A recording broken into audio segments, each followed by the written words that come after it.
Indonesia, the vast archipelago south of the Asian continent, is a wealth of treasure unlike anything else in the world. Yet a large chunk of it remains untouched due to lack of reliable infrastructure to move people and resources from one corner of the country to another. That is until the arrival of the information technology, along with it a few young entrepreneurs broke into the scene, ushering a new digital age with their ingenuity. The question is, can they do what the generations before them failed to do, that is to build bridges and opening up the nation?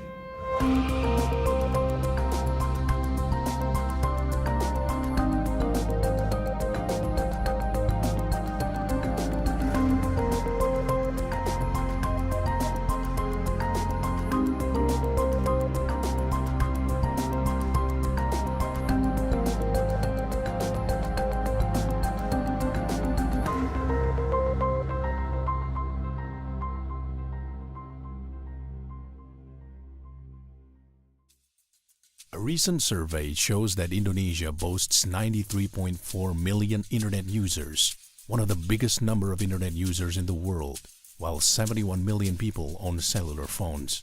Still, the question remains, what could people do with it? We are here at the heart of Indonesia's budding digital industry, Sleepycon Valley in Jakarta, a cheeky tribute to California's world-famous Silicon Valley. And if you ever want to find answers to questions, it has to start here.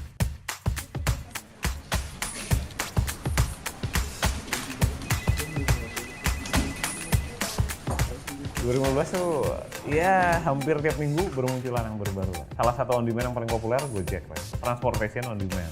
Bukalapak, Tokopedia itu marketplace.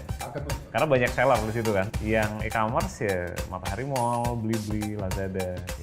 Reaching out to those who lack access to the market is, by all means, not a small feat, even for today's standards. Kalau brick and mortar, mereka mungkin hanya bisa menjangkau paling mentok dia satu kampungnya doang.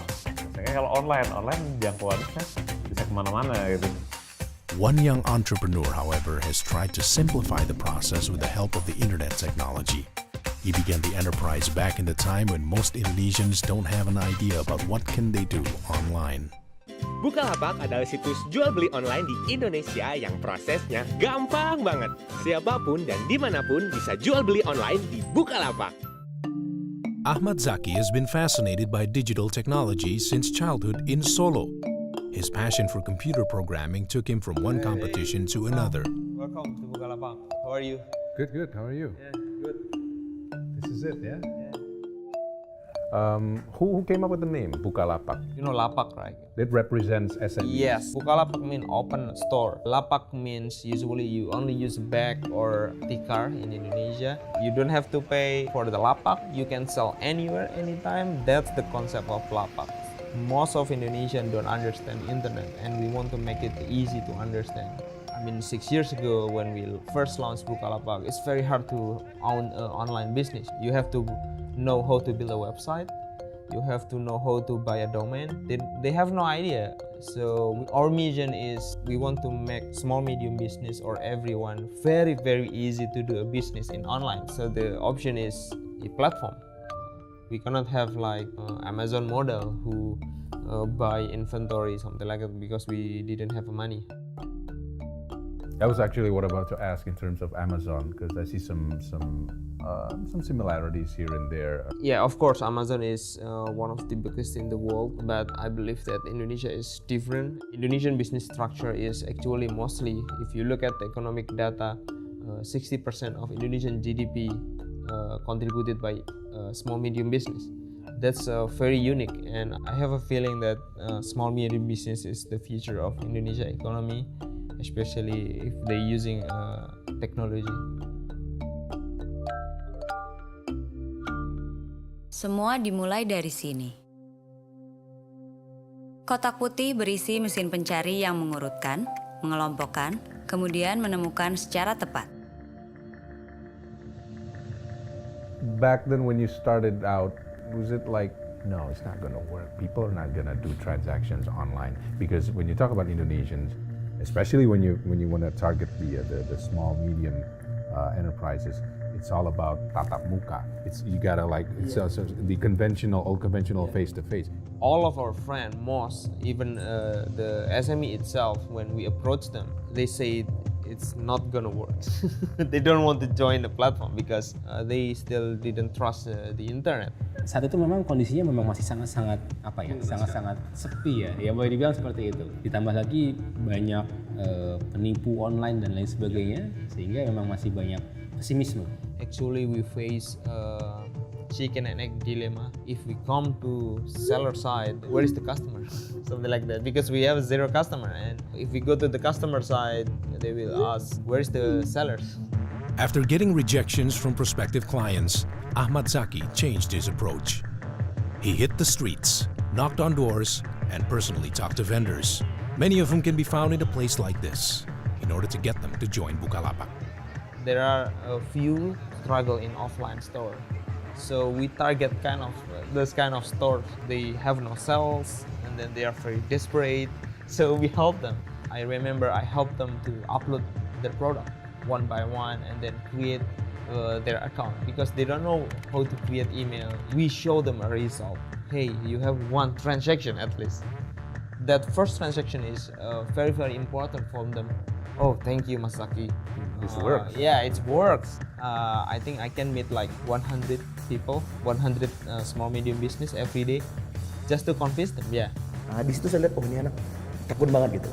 Didatangin satu-satu tanpa di depan itu nggak tahu juga mau jadi apa. Waktu itu belum ada tuh yang venture capital, startup, nggak ada. 2010 kan nggak kayak sekarang gitu. Ketika awal mendirikan Bukalapak ini kita mencari funding, nggak ada yang mau, belum ada yang percaya, belum ada yang mengira bahwa e-commerce di Indonesia bisa tumbuh seperti sekarang. Aduh, aku merinding nih kita ini. Kenapa? Udah nggak bisa lagi, nggak ada hidup sih. Kan itu burning duit, nggak ada income-nya. Orang kan transaksi di Bukalapak kan nggak ditarik duit. But suddenly in 2011, maybe you remember, internet business start gaining traction.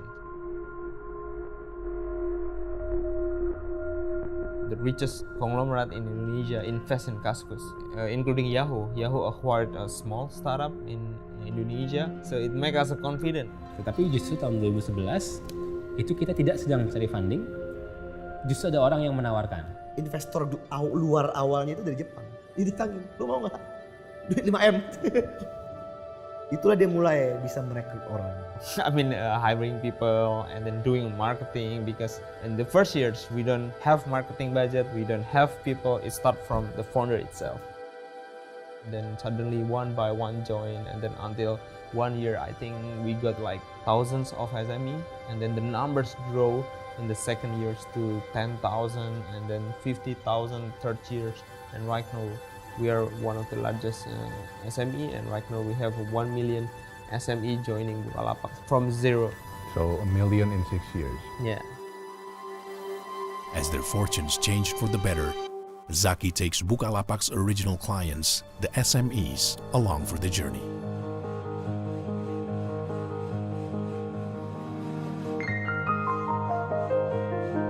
Oke, pertama kenapa akhirnya memutusin Bukalapaknya sendiri?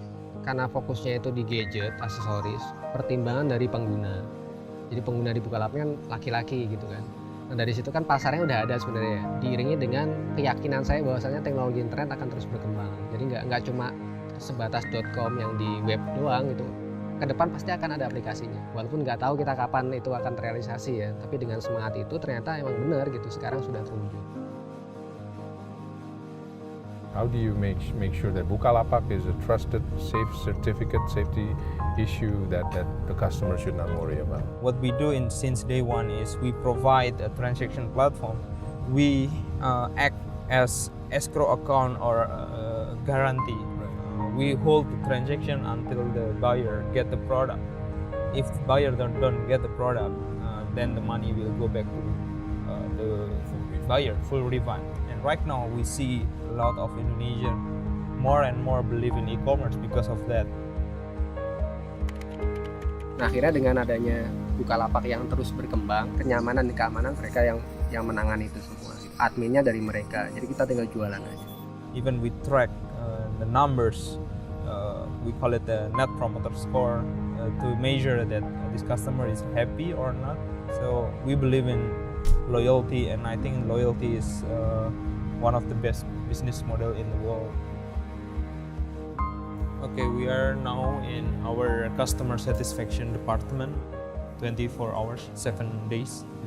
Just like in the main office, there are quotes here as well. So this actually exemplifies or represents the whole. Yes, I believe that customer experience is inevitable and it's a must. Kan platformnya untuk UKM, Mas. Dan saya tuh suka haru gitu kalau ngeliat dia tuh ke daerah. Wah, Mas Zaki itu, aduh, 400 orang, 700 orang, 1000 orang gitu loh. Dipikir ibu-ibu yang jualan itu, Zaki yang ngasih duit dia. Padahal kan enggak kan. Cuman kan dia tahu dia dapat duitnya dari Bukalapak. Banyak Mas kisah-kisah yang, wah saya haru sendiri gitu. 2012 pertengahan tuh anak saya yang kedua lahir waktu itu. Bulan pertama itu panasnya nggak turun. Jadi ada penyakit jantung bawaan. Saya klaim kan asuransinya, ternyata nggak keluar ke perusahaan. Dari situ saya mulai berpikir, kalau saya cuma kerja, ngandelin kerja dari PT, pulang pergi ke rumah sakit nggak bakal nutup. Nah dari situ saya mulai berpikir untuk lebih fokus di jualan online ini. Yang saya rasakan sejak saya bergabung di Bukalapak ya kenyamanan hidup yang tadinya mungkin saya nggak pernah dapatkan ketika saya masih dunia kerja ya. Dari sana hasilnya bisa kita save terus untuk membesarkan usaha kita.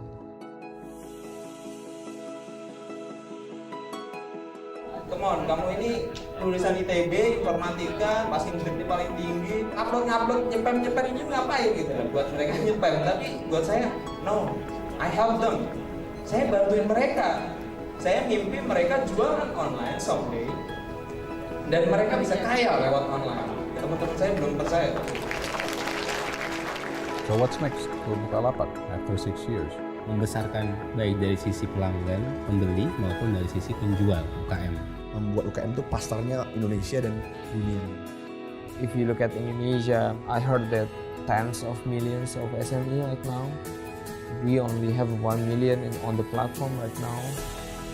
Still, tens million to go.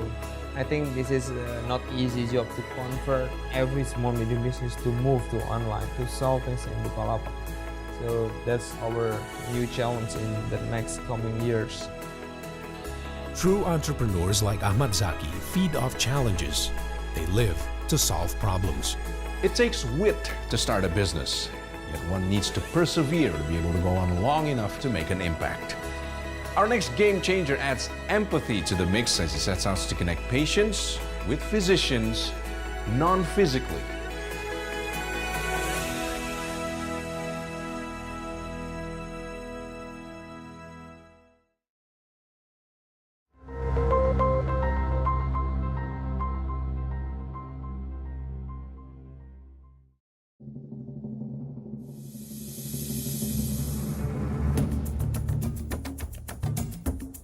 We know this scene. We've been in it more than once, and it is never a pleasant experience. Berapa lama sih kamu spend waktu untuk pergi mendapat pelayanan kesehatan? But if you think it couldn't get any worse than this, you are wrong. Saya berangkat jam 8 pagi, sampai di rumah sakit ataupun di klinik, biasa di Jakarta 1 jam, nunggu konsultasi 10 menit. Setelah itu kita mulai bayar, kita tunggu obatnya, another 45 minutes. Total, kita sampai di rumah kalau kita lihat, itu yang saya hitung adalah 4 jam 10 menit Bapak Ibu. Can we find a solution behind all of this?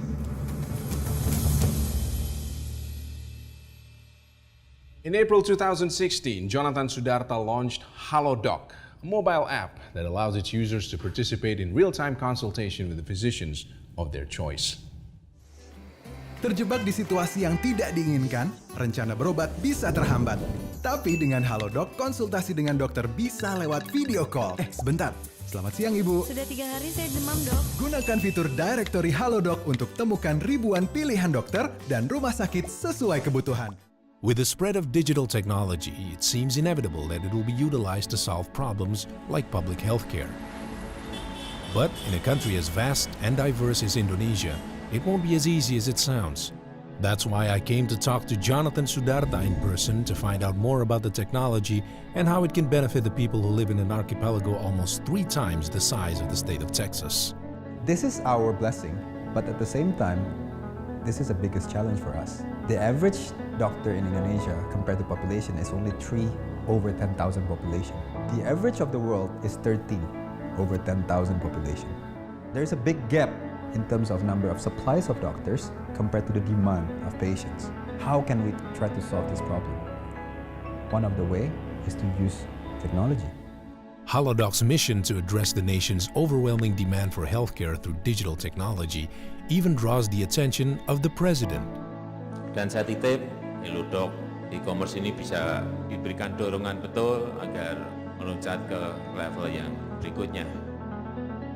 There are so many people in this country who believe on myth. What do you do if you have cholesterol? What is your medicine for your cholesterol? How come my cholesterol is high?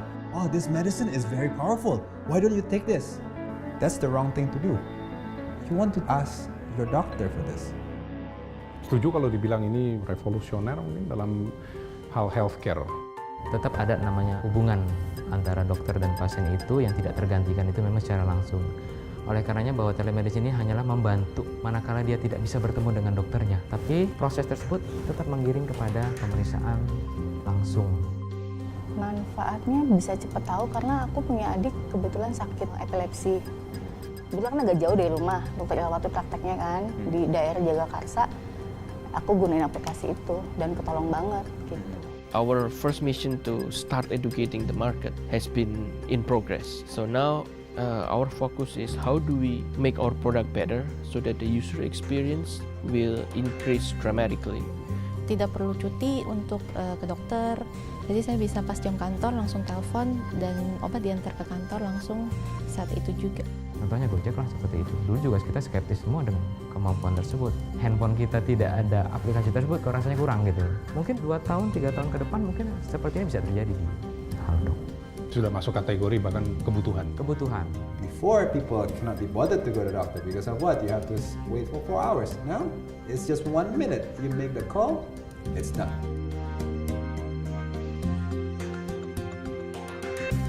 Everything seems to come together for Halodoc in just a short period of time. Actually, Sudarta came up with Halodoc after toiling on 2 other online ventures since 2012.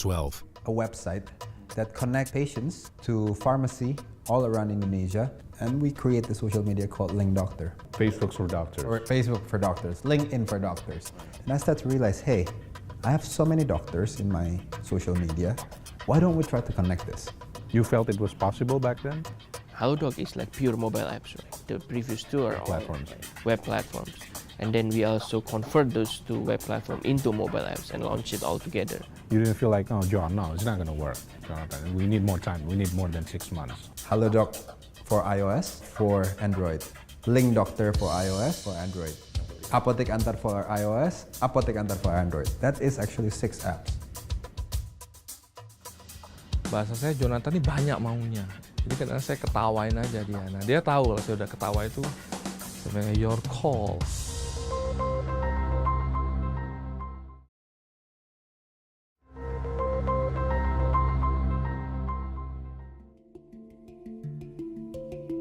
How do you summarize seorang Jonathan Sudarta? Socialpreneur, seniman, businessman, or what?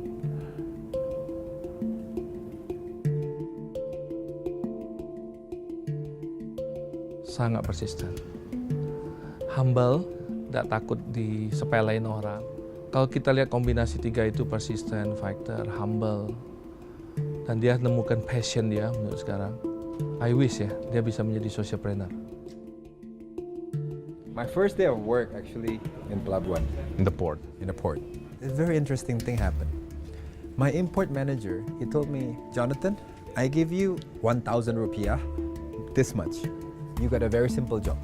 You give tips to the porter who carry the goods. What strikes me was there was a 60-year-old guy, and he was very happy when I give 1,000 rupiah. I want to give more. I want to give 5,000. But my import manager hold my hand. He said, no, don't. Once you give 5,000, you're spoiling the whole system. And once we give 5,000, we have to give 5,000 to everyone. I want to help him. Just to give him 5,000 rupiah. System does not allow me to do that, right? And I cannot do anything. So that is where I start to make my own promise We have one sense of purpose. We want to help elevating the healthcare ecosystem of Indonesia.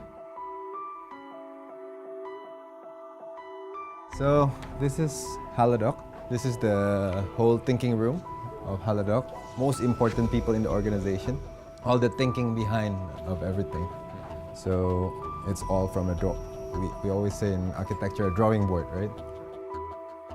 So this is all the creativity starts from this side of the coin for marketing and everything. I mean, this is a very humble office, and one day we have a better office, you know, but that will come in time. Our focus today is to make sure that the product is good first, then we can think of others. That's the spirit, basically.